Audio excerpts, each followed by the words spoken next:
두 번째 주목할 점은 성령을 보내시는 주체, 영광 받으신 예수님이 성령을 보내주신다는 것입니다. 구약에서 여호와 하나님이 성령을 보내주시면서 성령님을 뭐라고 부릅니까? 여호와의 영, 하나님의 영이라고 불렀습니다.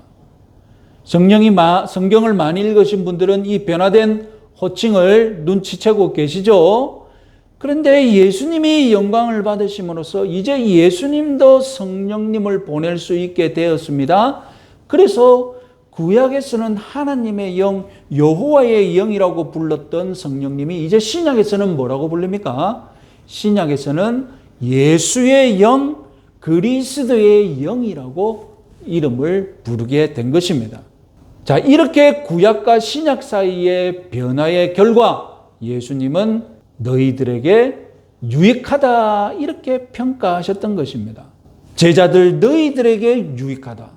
제자들과 오늘날 저와 여러분들은 같은 입장이거든요.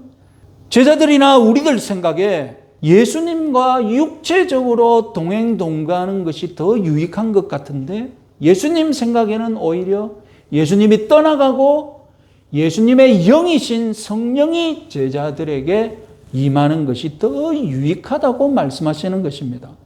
그럼 왜 성령 강림이 더 유익한지, 오늘날 저와 여러분들에게 유익한 이벤트였는지 우리가 같이 한번 더 깊이 생각해 봅시다. 자, 첫 번째로 오순절 성령 강림은 신자들 모두가 누릴 수 있는 이벤트였기에 유익합니다.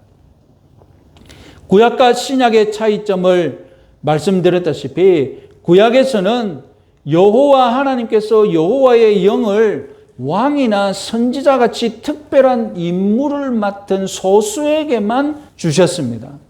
그래서 구약의 성령 강림은 제한된 소수만 누릴 수 있는 특혜였습니다. 그러나 예수님이 약속하신 성령 강림은 무엇입니까? 소수의 특별한 성도들만 맛보는 성령 강림이 아니라 모든 하나님의 백성들이 맛보는 성령 강림이었던 것입니다. 그래서 구약과 신약의 성령 강림을 쉽게 비유적으로 표현하자면 구약은 성령의 소수 독점 시대라면 신약은 성령의 민주화 시대라고 말씀한 겁니다. 성령의 민주화, 이 문구는 이전에 제가 한번 말씀드린 적이 있죠. 독점 시대에서 민주화되는 이런 특징의 전환 시기가 있을 것 아닙니까? 바로 성령이 독점되는 시대에서 민주화되는 그 전환 시기가 무엇입니까? 성령님, 예수님이 부활하셔서 오순절 그때에 성령을 부어주시는 그 순간 성령이 민주화되는 시기였다는 말입니다.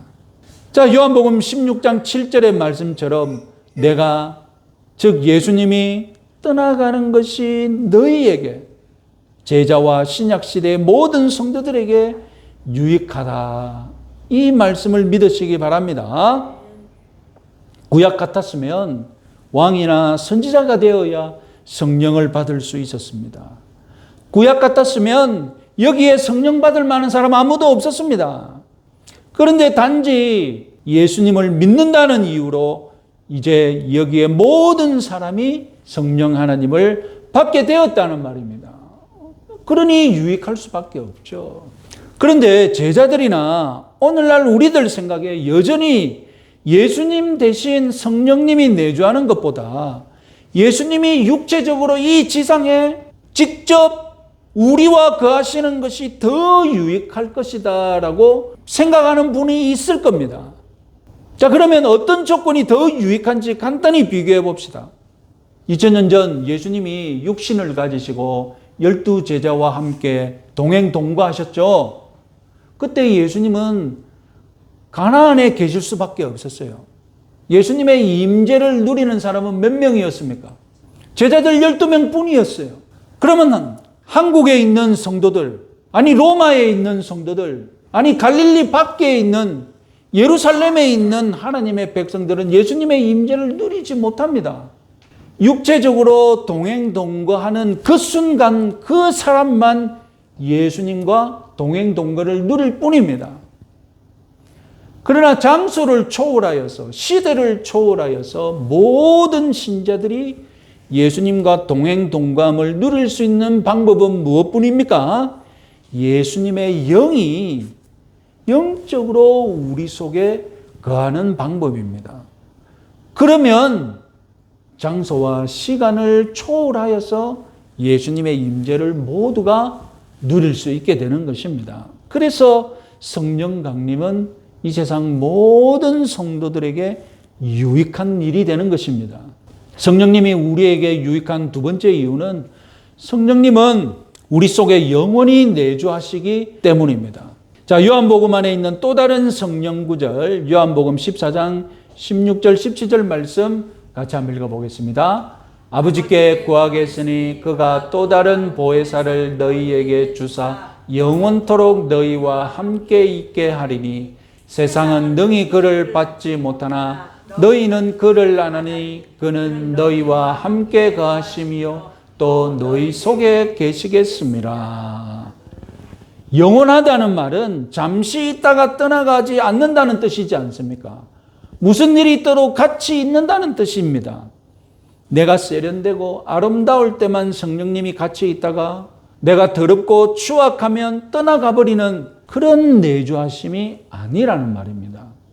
내가 범죄하여서 도저히 내 스스로도 더러운 죄인이라서 하나님 앞에 설 수 없다, 그렇게 느끼는 순간에도 성령님은 우리를 떠나지 않으십니다.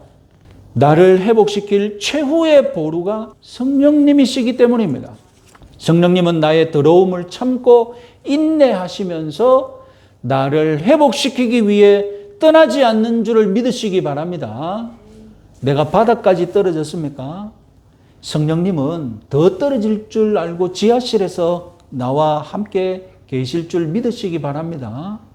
요한복음이 마지막으로 성령을 보여주는 본문은 20장 19절에서 24절입니다. 우리 같이 한번 읽어보겠습니다. 이날 곧 안식 후 첫날 저녁 때에 제자들이 유대인들을 두려워하여 모인 곳에 문들을 닫았더니 예수께서 오사 가운데 서서 이르시되 너희에게 평강이 있을지어다. 아버지께서 나를 보내신 것 같이 나도 너희를 보내노라. 이 말씀을 하시고 그들을 향하여 숨을 내쉬며 이르시되 성령을 받으라. 두 제자 중에 하나라서 디두모라 불리는 도마는 예수께서 오셨을 때에 함께 있지 아니한지라.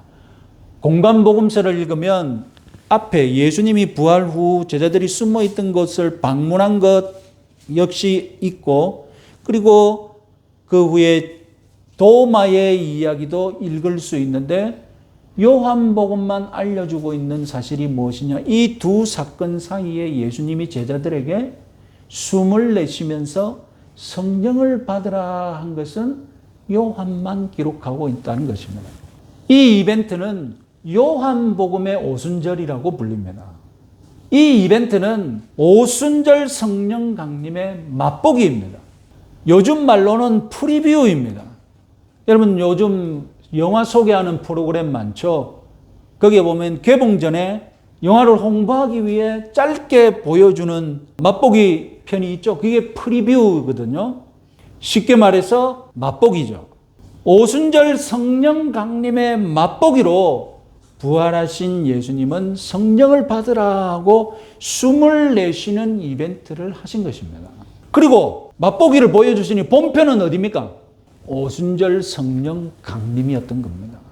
자, 이제 마지막으로 오순절 성령 강림에 대해 오순절 교회의 오해를 말씀드리겠습니다. 여러분, 우리 성도들은 때로는 성령님의 내주하심을 잘 느끼지 못할 수가 있습니다. 그래서 마치 나에게 성령이 없는 것처럼 착각하곤 합니다. 분명히 예수님은 성령님이 영원히 내주한다고 약속하셨지만 우리 느낌은 또 다르거든요. 그래서 오순절 성령 강림을 우리는 내가 한 번 더 체험했으면 좋겠다, 그렇게 생각할 수 있고 또 그렇게 간구하기도 합니다. 오순절 교회가 왜 오순절 교회라고 불리겠습니까? 오순절 성령 강림을 재현하고 다시 체험하기를 열렬히 강구하기 때문에 오순절 교회라고 부르는 겁니다. 자, 여기서 우리는 오순절 성령 강림과 오늘날 내가 체험하는 성령의 내주하심이 어떤 차이가 있는지 정확하게 구별할 줄 알아야 합니다.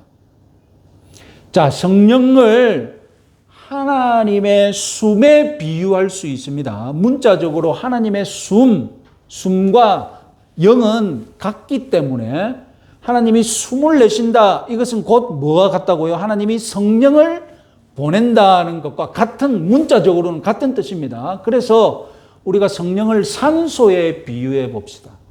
이 성령의 산소는 지구상에 항상 있었습니다. 그런데 구약 시대에는 이 성령의 산소를 소수만 누렸죠.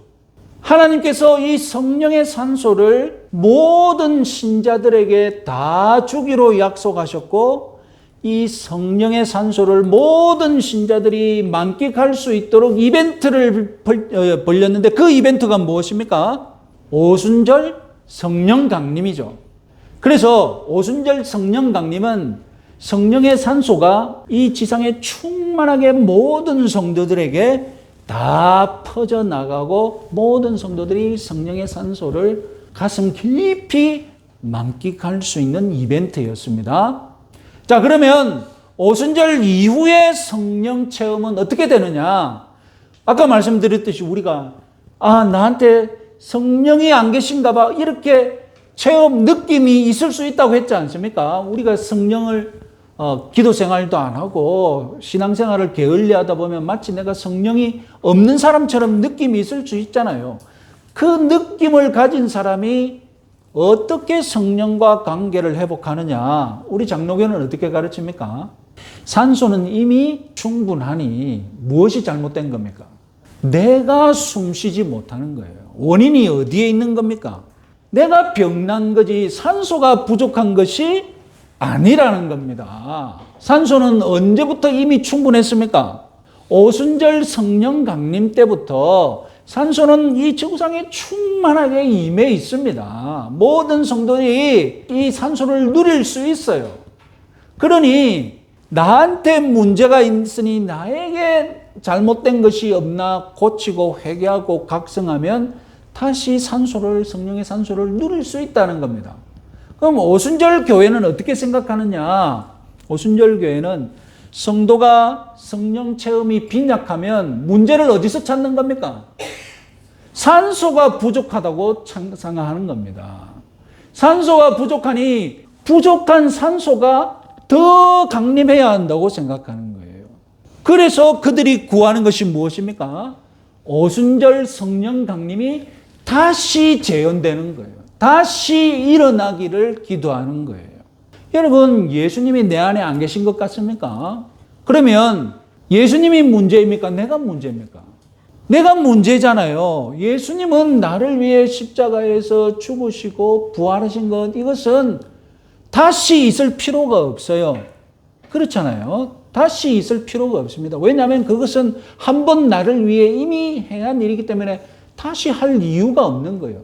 내가 정신 차리면 되는 거예요. 내가 회개하고 각성하고 예수님과의 관계를 잘 회복하면 되는 겁니다. 오순절 성령 강림도 똑같습니다. 산소 같은 성령님께서 이미 충만하게 임하셔서 오늘날 저와 여러분들이 얼마든지 누릴 수 있는 산소 같은 분이 되셨어요. 그런데 산소가 부족하다고, 산소에게 문제가 있으니 산소를 더 달라고, 산소를 다시 한번 달라고 기도하는 것은 잘못되었다는 겁니다. 여러분, 이 차이점을 분명히 이해하시기 바랍니다. 분명히 이 단어만 기억하면 됩니다. 산소가 충분합니까? 안 합니까? 산소는 이미 충분합니다. 그러면 오순절 교회는 무엇이 문제입니까? 그들은 산소가 아직 부족하다고 생각합니다. 그래서 산소를 다시 채워야 한다고 생각하는 것이 문제라는 것입니다. 자, 결론은 오늘 저와 여러분들에게 성령의 산소는 이미 충만하게 제공되었음을 믿으시기 바랍니다.